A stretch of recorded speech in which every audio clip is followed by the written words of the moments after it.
If you've been watching YouTube psychics recently, I know most of you have, you've probably heard the concept of the most benevolent outcome.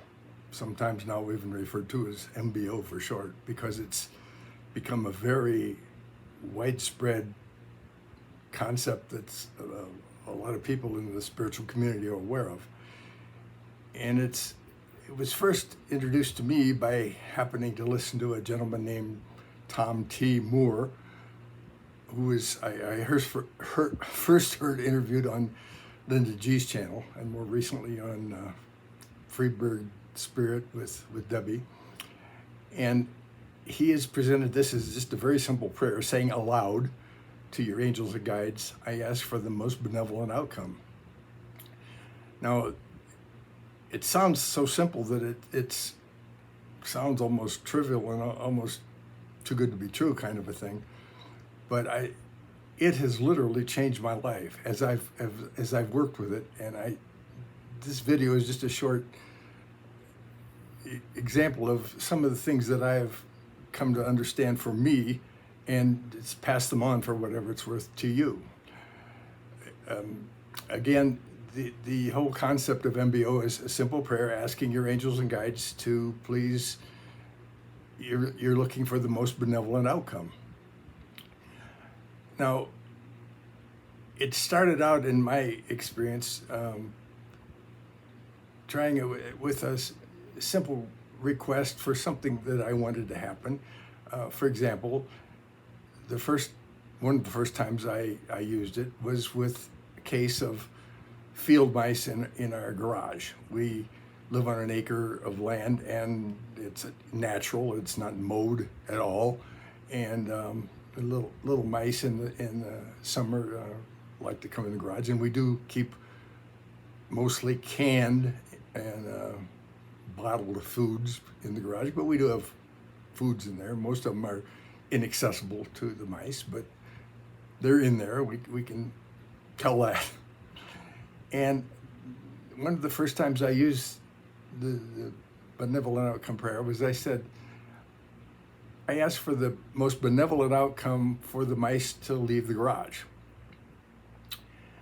But as I've worked with this over and over, I've come to understand that for me, it's necessary to separate what I want from the means to getting it.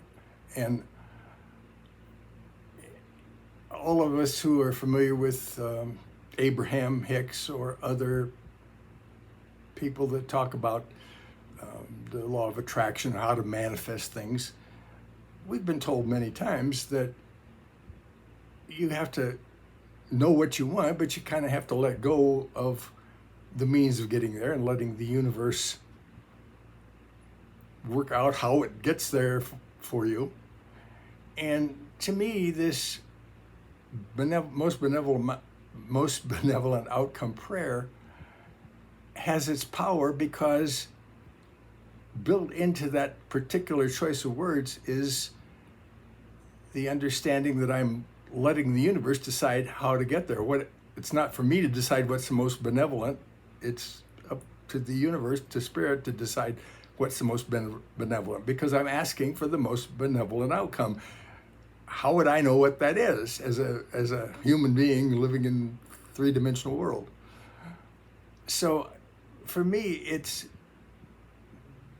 worked very well, almost like magic, for me to totally separate what I want from how to get there. So I have gone from initially angels and guides, I'm asking for the most benevolent outcome for the mice to leave the garage, to I really would like for the mice to leave the garage. That's my desire. But angels and guides, I'm asking you for the most benevolent outcome. It sounds like a trivial difference, but to me it's not. It's having the prayer totally devoid of even what I want. That, to me, that's a separate thing. I know what I want, and then I'm asking the universe for the most benevolent outcome. I've found that it even works in my day job. And I have said in my last video that I posted about a week ago that it's, in my opinion, very important to start the day off with a declaration to the universe of what kind of a day you want, and have a good laugh. And you know, I talked there about starting the day off, and since then I have come to decide that this most benevolent outcome prayer is a perfect way to start the day. And I often do it in just general terms.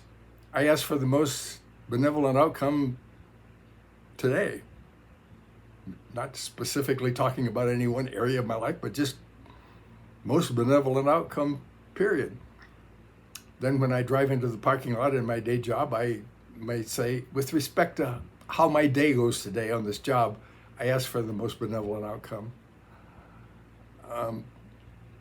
So, in other words, I've let go of the means of getting there, and I've totally separated out from that prayer what I want. I know what I want, I say what I want, but then I offer the prayer about the most benevolent outcome. So in the case of the mice in the garage, the way I've said it now, I would prefer that the mice leave the garage, but angels and guides, I'm asking for the most benevolent outcome. I have actually allowed for the fact that the most benevolent outcome, considering the mice as well as me, might be for them to continue to be in the garage, because there's something in there that makes their life easier, and I can live with that. So by doing that separation, I've to get biblical, said in effect, not my will, but thine be done. That's the end of the biblical lesson for today, but it's a good illustration of the thought that I have come to adopt in my application personally of this most benevolent outcome prayer. I have started every day since I got that insight with that MBO prayer, and as I said, often just general terms, not asking for that in any specific area, but just in general. I'm asking for the most benevolent outcome for my life and everybody else's,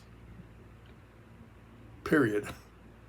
Try it. It for me is essentially work magic. It's changed my life.